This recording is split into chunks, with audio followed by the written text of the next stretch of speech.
YouTube. Faithful subscribers, whether you're boosting my ego with positive comments or you're keeping me on my toes with some intelligent trolling, you're all appreciated. Despite the fact that I've already proved flat out that curvature of the Earth can't be measured,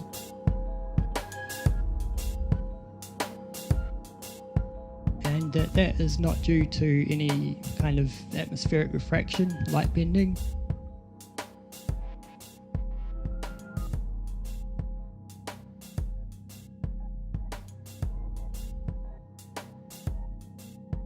And despite the fact that I've devised a definitive curvature test using multiple reference points to prove that the Earth is flat, I often hear that it can't be proven either way, whether the Earth is round or flat. So I'm going to take the flatness test a few steps further and go into a bit more detail to prove once and for all that we're living on a plane. I'm going to stick to using photos of the Kaikoura Ranges in the South Island of New Zealand, taken from Wellington's south coast. This gives us a pretty decent range in terms of point-to-point length, as well as a decent range in heights of peaks that we can use.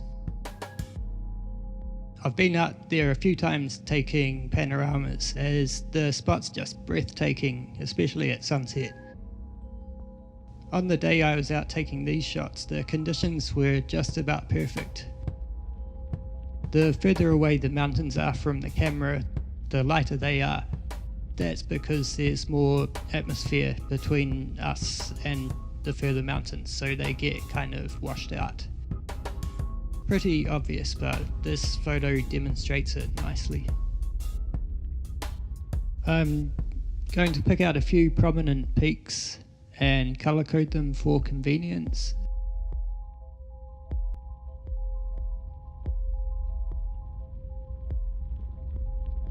And now go to Google Earth and find them.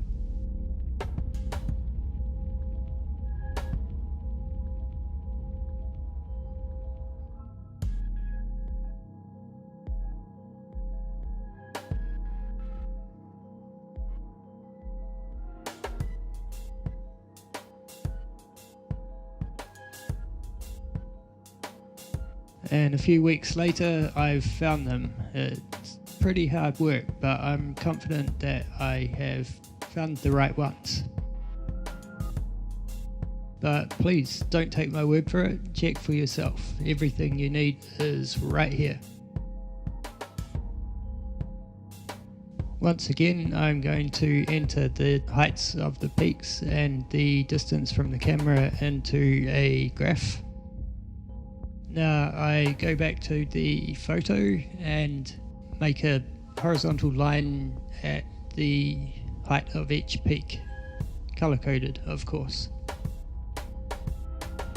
Since the furthest mountain away is also the tallest, I can just cut it at that point, and where that line meets each other point gives us an extrapolation to a 2D view to count for perspective. So hopefully it'll match up to the lines on the photo again. Let's have a look. And once again, pretty much perfect. I'm guessing refraction's not playing much of a part here. I don't think we get a whole lot over the Cook Strait, judging by my experimentation. And what anomalies you can see there, I'm willing to bet would be a result of Google Earth's measurements. We can't expect Google to have accurate data for every nook and cranny in the Kiwi bush. That's some pretty full-on wilderness out there.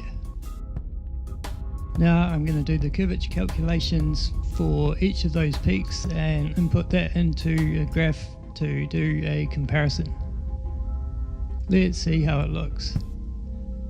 As I suspected, it's all over the show. Not only does it not match, but some of the lines have crossed over. Any of you ball lovers out there care to explain that to me?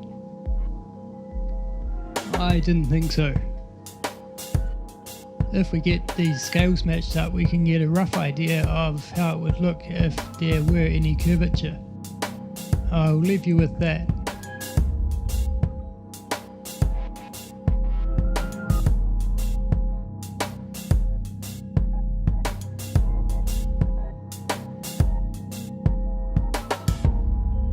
I'd have to say, curvature thoroughly busted. Once again. Thanks for watching.